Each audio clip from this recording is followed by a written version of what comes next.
Chapter 17. I landed on a perch outside Rachel's window. It was night, but she wasn't asleep. She was reading a book in bed, propped up on several pillows.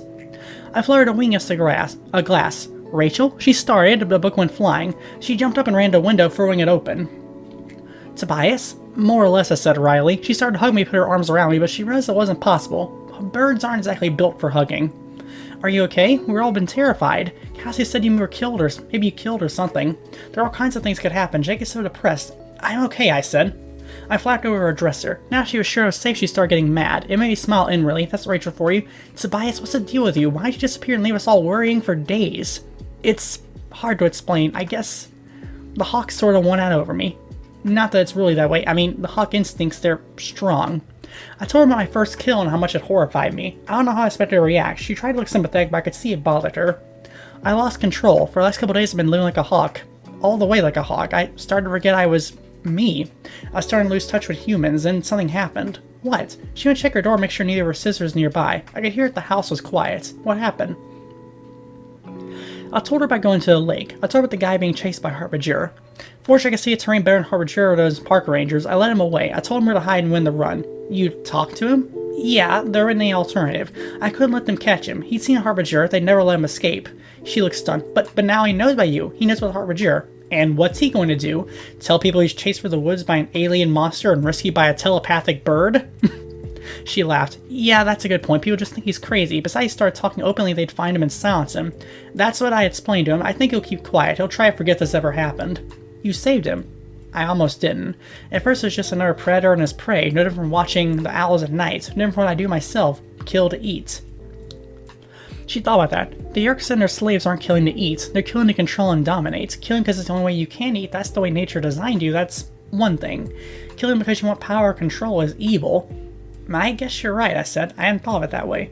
What you did, eating, you know, that's whatever. It's normal for a hawk. Nothing a Harbinger does is normal. They aren't even control their own bodies anymore. They're just tools of the Yeerks, and they only want power and domination. I know, I said. But I wasn't totally convinced. Still, it was comforting to talk to Rachel. You're human, Tobias. Yeah, maybe. I don't know. Sometimes I just feel so trapped. I want to move my fingers, but I don't have any. I want to speak aloud, but I only have a mouth that's good for tearing and ripping. She looked like I started crying. It was alarming because Rachel and the girl known to burst into tears ever. Anyway, look, I'm sorry I ruined your exhibition at the mall the other day. She smiled. What do you mean? It was perfect. I was just starting my routine, and you know how much I hate to do public shows like that. You put the end of the whole thing real fast. I laughed silently. I can imagine. Hope no one was hurt. No, everyone's fine, but what are you going to do if Marco missed that baseball? You hit the glass really hard. I didn't know what to say. Rachel came closer and stroked my chest with her hand. It made the hawk in me uncomfortable, at the same time as similar to preening, which is kind of pleasurable. What I told you the other day, Tobias, remember? You're not lost as long as you have us. Even Marco. He came for you big time. We're your friends. You're not alone. I think I would have cried then, but hawks can't cry. And someday the Andalites will come. Someday, I said, trying to sound confident. Well, I better go see Jake. The mission's supposed to begin tomorrow. We don't have to go through with that, Rachel said. Yes, we do. More than ever, I understand that. See, there are humans all over being trapped by bodies controlled by Yeerks. Trapped, on no escape, Rachel. I know how they feel. Maybe I can't escape. Maybe I am trapped forever. But if we can free some of the others, maybe... I don't know. Maybe that's what I need to do to stay human. The next day we went ahead with the mission. I flew cover overhead with 4 gray wolves beneath me. We timed it so we'd arrive in the area very early in the morning, many hours before the Yeerks would arrive and hunt intruders. So, let me get this straight, Tobias, Margaret said. You're taking us to a bear cave with big grizzly bears, and this is a good thing? Not grizzlies, Cassie interrupted, not in this area. We're talking black bears, much smaller. Oh, swell, I'm totally reassured. Just a small bear cave. The bears are long gone, I said. There are just a few bears around. The cave's empty. Trust me, I spied out yesterday. I've seen raccoons and skunks running around. They wouldn't be doing that if there were bears inside. Excuse me, Jake, did Tobias say skunks? I must have heard wrong because only an idiot would think hanging with skunks is a good idea. We're not going to hang out with the skunks, Jake said patiently. The skunks don't live there. They just run there to get away from predators.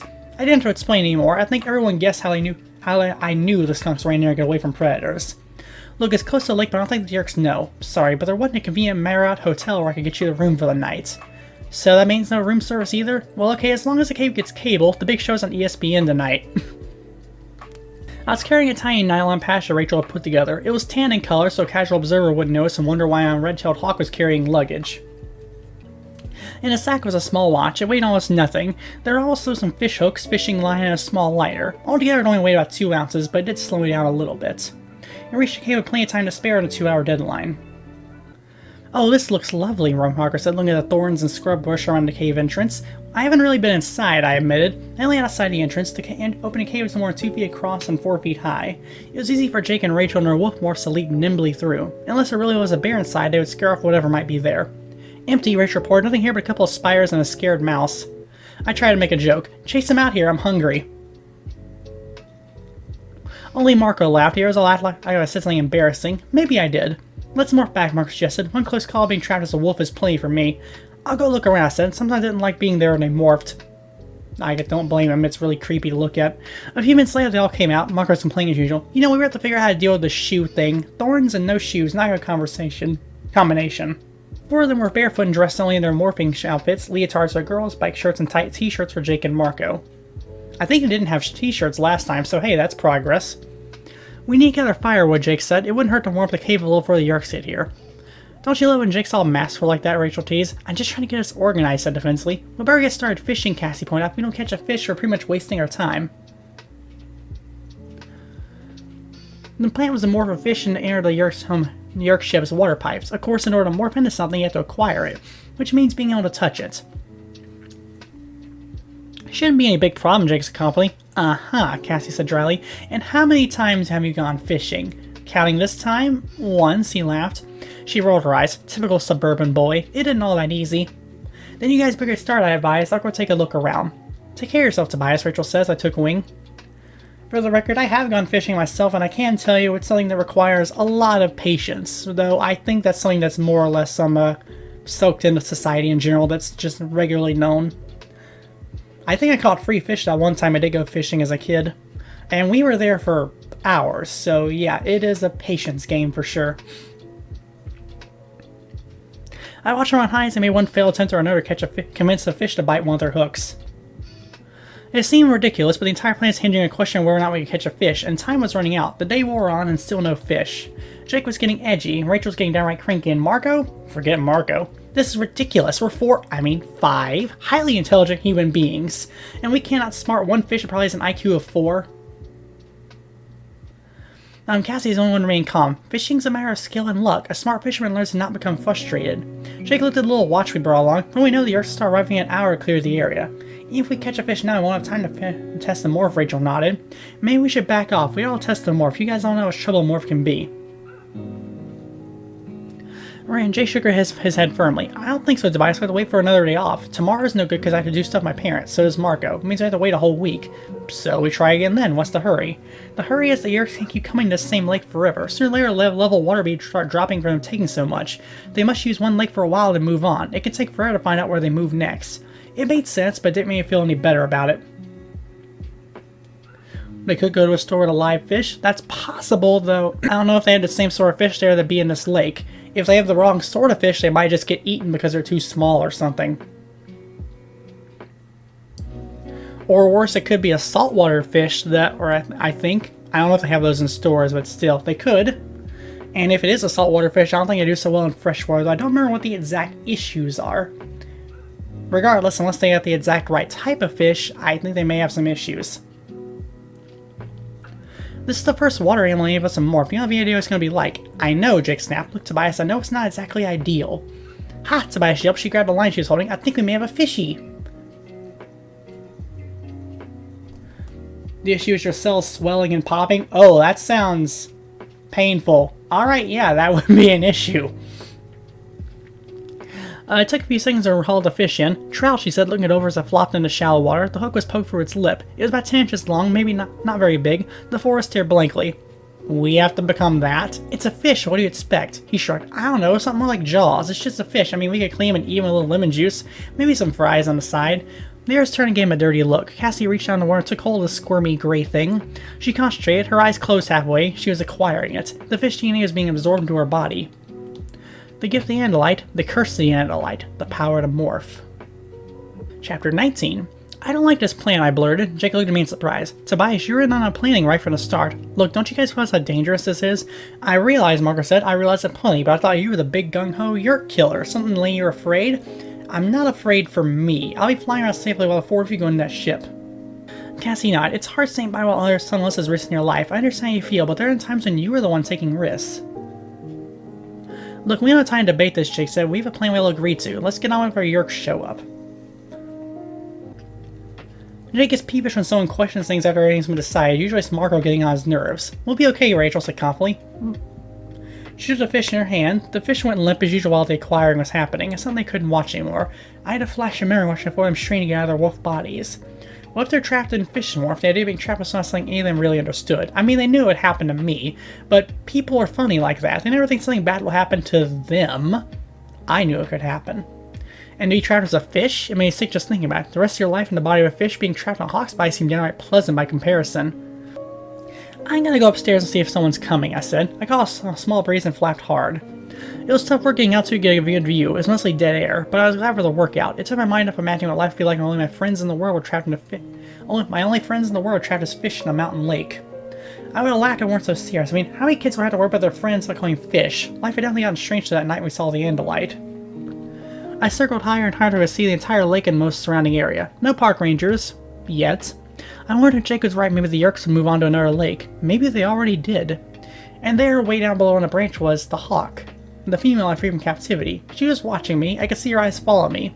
In part, I knew she was simply watching for a simple reason: I was in her territory.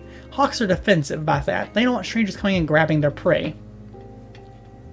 But I had a feeling there was something more. She wanted me to join her. I don't know how I knew, but I did. She wanted me to fly down to her.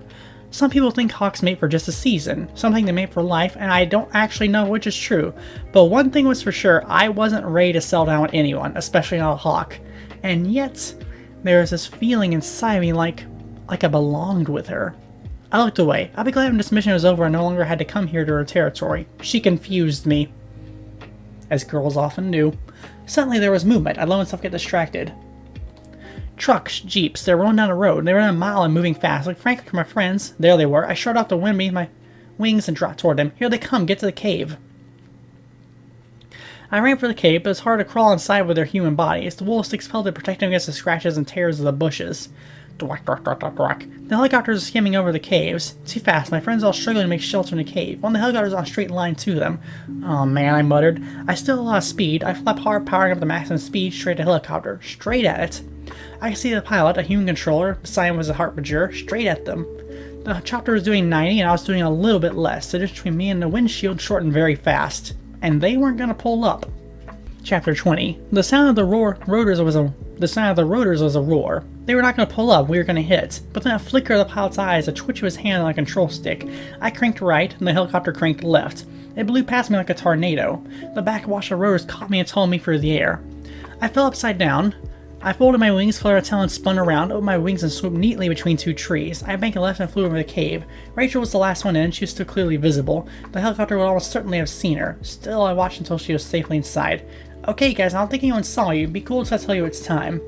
They couldn't answer, of course, being fully human, so they could hear my thought speech but couldn't respond. The Yerks went through their regular routine. The phony park rangers fanned out around the lake at automatic weapons. The helicopters buzzed around to the side to areas free of witnesses. Anyway, the helicopters landed and the Harbinger jumped out. They seemed extra careful. Probably a visitor free again and all kinds of grief over the guy I hoped to save the day before. Visitor free is not a creature you want mad at you. Then I felt it, the emptiness in the sky, the sense of something monstrously huge and moving slowly. It was above me. Slowly appeared shimmering around like some kind of magic trick. You could never get used to how big it was. It was like someone was hanging a small moon over your head. I flew out over close to the cave. It's here, I announced. From behind the truck ship came the usual guard of bug fighters, but instead of two, there were four. They were definitely nervous. Two remained on patrol, the other two landed clear beside the helicopters. Why? Why the extra security? Was it because of the guy who helped escape? I felt something new in the air with the hovering ship. Another cloaked ship. Not as large, but emptiness in the sky, I felt a dread that I had felt before. The cloak shimmered out and the ship appeared. Black within black, and out through a spear, razor-edged. I'd seen this ship before. The Blade ship. I'd seen it first second trust time where the Andalite had been murdered while we cried helplessly. No wonder the Yerks were nervous. The Blade ship lowered toward the landing area, and the Harbinger on the ground park rangers in a frenzy now surging as if their lives depended on it. Choo! Someone fired a Dracon beam. I looked up and saw a deer in mid-leap sizzle and vanish. They'd shoot anything that moved. The doors of the blade ship opened. More Harbinger poured out, Dracon beams leveled. Behind them came a pair of Taxons, slithering and shimmering in our needle legs, undulating their gross caterpillar bodies. And then he stepped out. Dainty andalite hooves, deadly tail like a scorpion, the mouthless andalite face, 2 small arms with too many fingers, the 2 mobile eyes mounted on antler-like stalks that turned this way and that, always searching, so that the main eyes could focus on one thing at a time.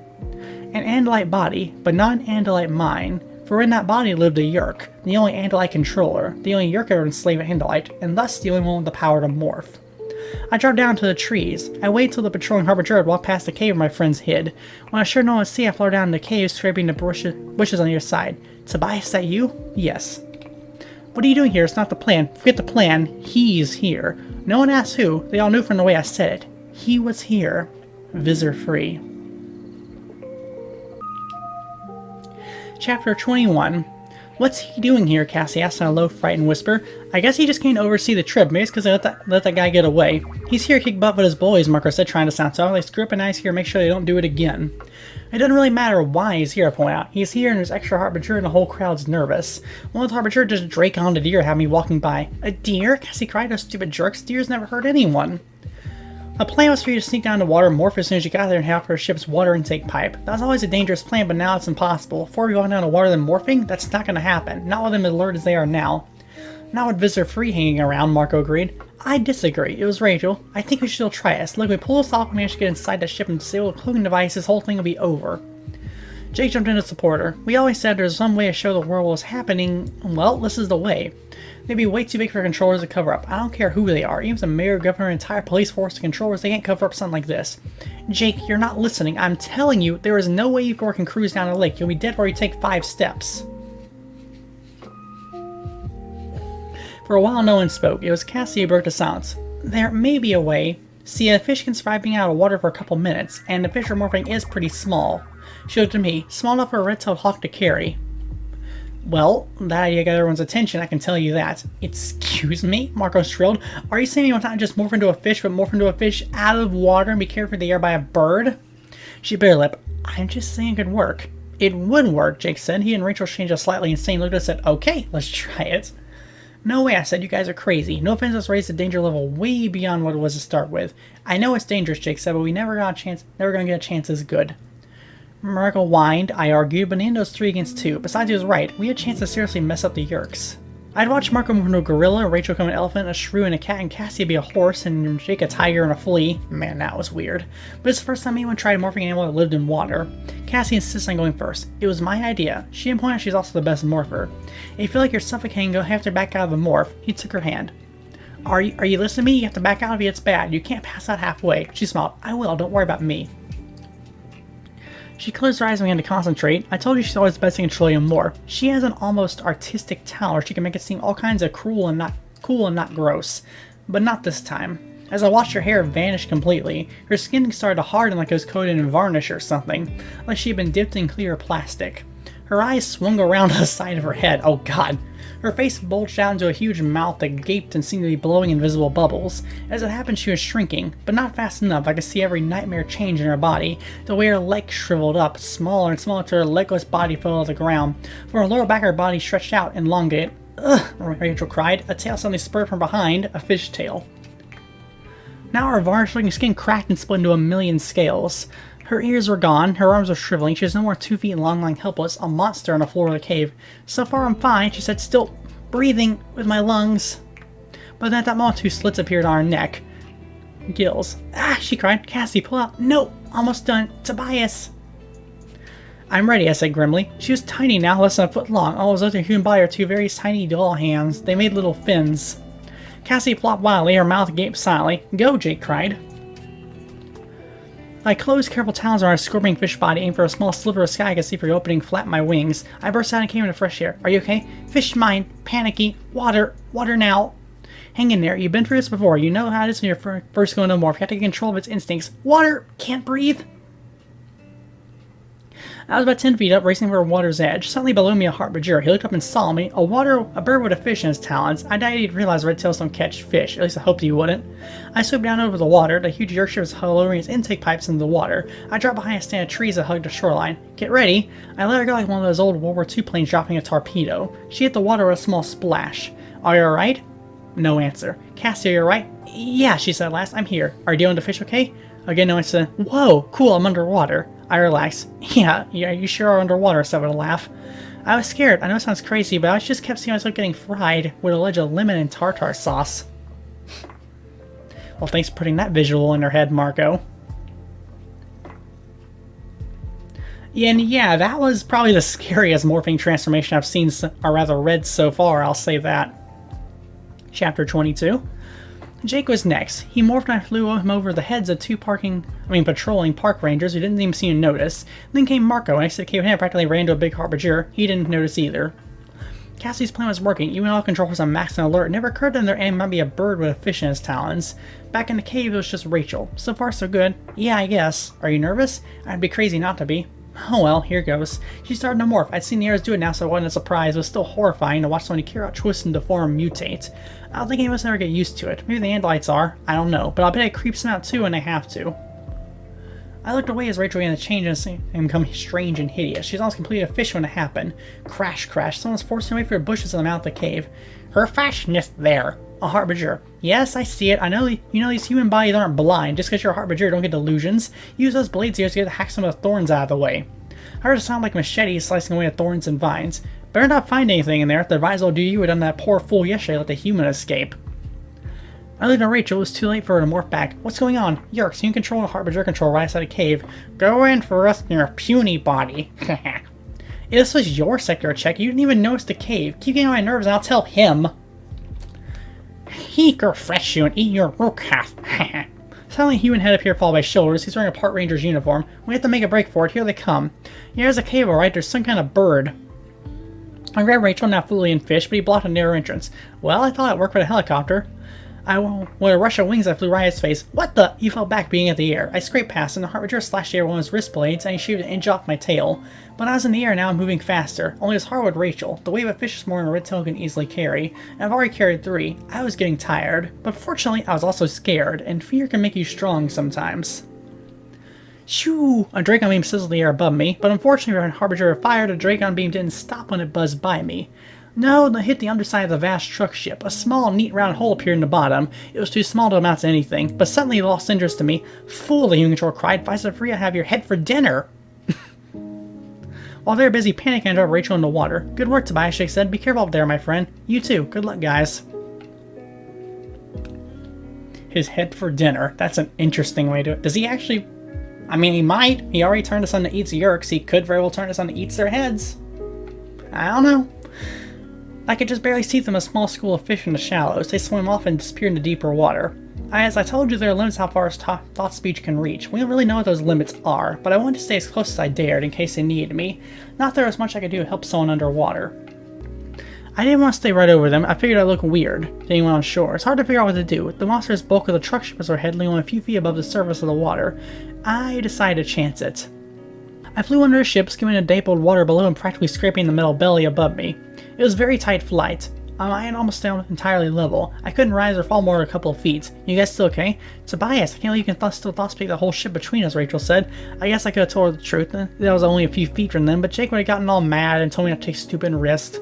I figured between the time it taken getting through the whole mooring process, carrying them one at a time, Cassie had been more for a little over half an hour. Jake had 10 minutes more than Marco and Rachel. What are you guys doing now? We're looking at the bottom of this intake pipe. There's tremendous suction. I'll go first and look around, see what's what. Here goes. Wah! Man, whoa!